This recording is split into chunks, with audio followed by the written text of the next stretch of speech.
ഞാൻ ബ്രദറിൻ്റെ പ്രസംഗം കേട്ടപ്പോൾ എനിക്ക് ഒരു പുതിയ ഉണർവും പുതിയ അറിവും എനിക്ക് ലഭിക്കുന്നുണ്ട്. മറ്റുള്ള ഒത്തിരി വചനപ്രഘോഷണങ്ങൾ കേട്ടിട്ടുണ്ട്. സാധാരണ അവർ കുറ്റം പറയും, മക്കളെ കുറ്റം പറയും, മരുമക്കളെ കുറ്റം പറയും, ഭർത്താവിനെ കുറ്റം പറയും, ഭാര്യയെ കുറ്റം പറയും. പക്ഷേ ഈ ബ്രദറിൻ്റെ പ്രസംഗത്തിൽ ഒരു കുറ്റവും പറയുന്നില്ല. ഇപ്പോൾ ഈ ബ്രദറിൻ്റെ പ്രസംഗം ഇപ്പോൾ ജെറുസലേം ദേവാലയത്തിൽ ഈശോയും പണ്ഡിതന്മാരുമായി ഇരുന്ന് സംസാരിച്ച ആ അനുഭവമാണ് എനിക്ക് ഉണ്ടാകുന്നത്. ഈശോ അവരുടെ പ്രസംഗം, പണ്ഡിതന്മാരുടെ പ്രസംഗം കേൾക്കുന്നുണ്ട്. പണ്ഡിതന്മാരോട് സംശയങ്ങൾ അങ്ങോട്ട് ചോദ്യങ്ങൾ ചോദിക്കുന്നുണ്ട്. ചോദ്യങ്ങൾ ചോദിക്കുമ്പോൾ അവർ ആശ്ചര്യപ്പെടുന്നു, അതിശയപ്പെടുന്നു. ഇവന് ഈ തച്ചൻ്റെ മകനല്ലേ, ഇവൻ എങ്ങനെ ഇത്രയും ബുദ്ധിശക്തി? അവർക്ക് അത് ഉൾക്കൊള്ളാൻ കഴിയാത്ത വിധം അവർ ആ ചോദ്യങ്ങൾക്ക് മറുപടി പറയാൻ അവർ വിഷമിക്കുന്നു. ഞാനും ഒരു 13 വർഷത്തിന് മുമ്പ് ഈ കൺവെൻഷനൊക്കെ അത്രയും ഞാൻ വിശ്വസിച്ചിട്ടില്ല. ഇങ്ങനെ കൺവെൻഷൻ കൂടുകയും അതിനെ ഈ പേരൊക്കെ പറയുകയും ചെയ്യുന്നുണ്ട്. അത്ഭുതങ്ങൾ നടക്കുന്നു, അസുഖങ്ങളൊക്കെ മാറുന്നു. ഇതൊന്നും ഞാൻ അത്ര വിശ്വസിച്ചിരുന്നില്ല.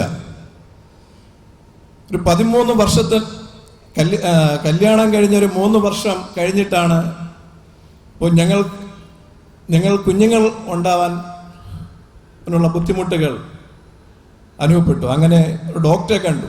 ഡോക്ടർ SUT, നമ്മൾ തിരുവനന്തപുരം SUTയിലെ ലളിത ഡോക്ടറാണ്. അപ്പോൾ എൻ്റെ വൈഫിനെ പരിശോധിച്ചിട്ട് പറയുകയാണ്, നിങ്ങളുടെ ഭാര്യ ജന്മന അവർക്ക് കുഞ്ഞുങ്ങൾ ഉണ്ടാവാനുള്ള ട്യൂബ് നഷ്ടപ്പെട്ടിരിക്കുകയാണ്, അങ്ങനെ കുഞ്ഞുങ്ങൾ ഉണ്ടാകില്ല എന്ന് പറഞ്ഞു. അവ സ്കാൻ ചെയ്തിട്ട് പറഞ്ഞാണ്. അപ്പോൾ ഈ അനുഭവം ഇങ്ങനെ പറഞ്ഞപ്പോൾ തന്നെ വൈഫിന് വളരെ വിഷമമായി. നമ്മൾ വളരെ സങ്കടത്തോടെ മടങ്ങി വരികയും എന്നിട്ട് ഡിവൈനിലേക്ക് പോകുവാൻ തീരുമാനിച്ചു. അപ്പം ഡിവൈനിലേക്ക് പോയി അന്ന് ഒരു 10,000 പേരോളം അവിടെ ധ്യാനത്തിനുണ്ടായിരുന്നു. അപ്പം ഈ ധ്യാനം കൂടിക്കൊണ്ടിരുന്ന സമയത്ത് അപ്പോൾ അവിടെയും അന്ന് പനക്കലച്ചനായിരുന്നു അന്നത്തെ പ്രസംഗം. അപ്പോൾ പനക്കലച്ചൻ ഇങ്ങനെ പലരുടെയും പേര് പറയുന്നുണ്ട്. അപ്പോൾ എൻ്റെ പേര് ഫ്രാൻസിസ് എന്നാണ്. അപ്പോൾ എൻ്റെ പേര് അവിടെ പറയുകയുണ്ടായി. പറഞ്ഞപ്പോൾ ഞാൻ ഓർത്തു, ഇത്രയും 10,000 പേരിരിക്കുമ്പോൾ എൻ്റെ പേരായിരിക്കുമോ എന്നെനിക്ക് സംശയം തോന്നി.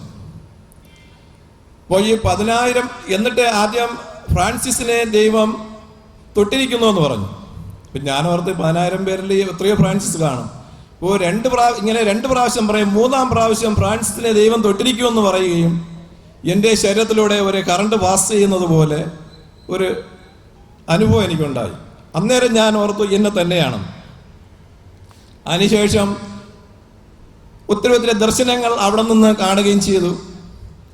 അവിടെ നിന്നും ഇങ്ങനെ കൈവച്ച് പ്രാർത്ഥിക്കുന്ന സമയത്ത് പിശാച് ഇങ്ങനെ ബ്രദർ പറഞ്ഞതുപോലെ പിശാചിനെ കണ്ട. അന്ന് ഞാൻ കണ്ട പിശാചിനെയൊക്കെ എന്ന് പറയുന്ന കൊമ്പുണ്ട്. പിന്നെ ഇവരിങ്ങനെ ഒരു കാട്ടിൽ ഇങ്ങനെ ഒരു ആദിവാസികളുടെ സൈസായിട്ടാണ് ഞാൻ കണ്ടത്. ഇങ്ങനെ കൈവച്ച് പ്രാർത്ഥിക്കുന്ന സമയത്ത് ഒരു ദർശനം കാണുകയും ഇവരെ എൻ്റെ അടുത്തുകൂടെ ഇങ്ങനെ പാസ് ചെയ്ത് പോവുകയാണ് ചെയ്തത്. അപ്പോൾ ആ സമയത്ത് ഒരു ഭയം ചെറുതായിട്ട് തോന്നുകയും ഭയത്തിൽ ഉപരിയായിട്ട് ദൈവത്തിൻ്റെ ആ കൃപ, സന്തോഷം, അവിടെ നീ പേടിക്കണ്ട, നീ ഭയപ്പെടണം എന്നുള്ള ആ ഒരു സന്തോഷം തോന്നുകയും ചെയ്തു. അത് കഴിഞ്ഞ് ധ്യാനമൊക്കെ കൂടി. ആ ധ്യാനം വളരെ നന്നായിരുന്നു. ഒരാഴ്ച ധ്യാനം കൂടി. ഒരാഴ്ച കഴിഞ്ഞപ്പോൾ അവിടെ നിന്ന് പോരാൻ തോന്നിയില്ല ഡിവൈനിലെ ധ്യാനം. എന്നാലും ട്രെയിനിൽ യാത്ര ചെയ്തു വീട്ടിൽ വന്ന് അന്ന് സന്ധ്യാപ്രാർത്ഥനയ്ക്ക് ഞാനും കുടുംബവും പ്രാർത്ഥിച്ചു കൊണ്ടിരിക്കുന്ന സമയത്ത് കണ്ണടച്ച് പ്രാർത്ഥിച്ചുകൊണ്ടിരിക്കുന്ന സമയത്ത് ഒരു ദർശനം ഇങ്ങനെ കാണുക, ഒരു പ്രകാശം. ഈ പ്രകാശത്തിൻ്റെ നടുക്കായിട്ട് ഒരു ചെറിയ തടുക്ക്. നമ്മുടെ ഇപ്പോഴത് തടുക്കൊന്നുമില്ല, ഇപ്പോഴൊക്കെയാണ് ഷീറ്റൊക്കെ ഉപയോഗിക്കുന്നത്. ഒരു തടുക്ക് ഇങ്ങനെ കാണുകയും നല്ല ഭംഗിയുള്ള അതിൽ ഒരു കുഞ്ഞിങ്ങനെ ചരിഞ്ഞ് കിടക്കുന്നതായിട്ട് ഞാൻ ദർശനത്തിൽ വ്യക്തമായിട്ട് കണ്ടു. നിറം വരെ കണ്ടു, ആൺകുഞ്ഞാണെന്നും കണ്ടു. അതേപോലെ ഒരു കുഞ്ഞിനെയാണ് ദൈവം എനിക്ക് തന്നത്.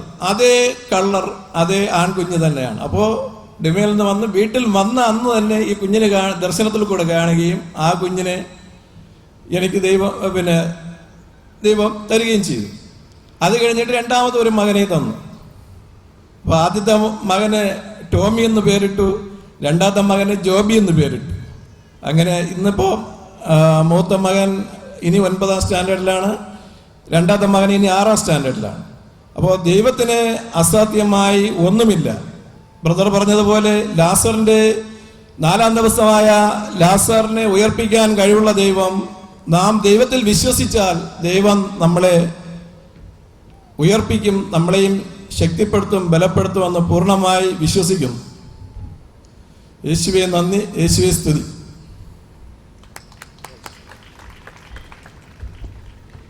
കൈയടിച്ച് നന്ദി പറയാം. സഹോദരിമാരിൽ ആരെങ്കിലും ഒരാൾ വരിക. സഹോദരിമാരിൽ നിന്ന് ആരെങ്കിലും ഒരാൾ വരിക.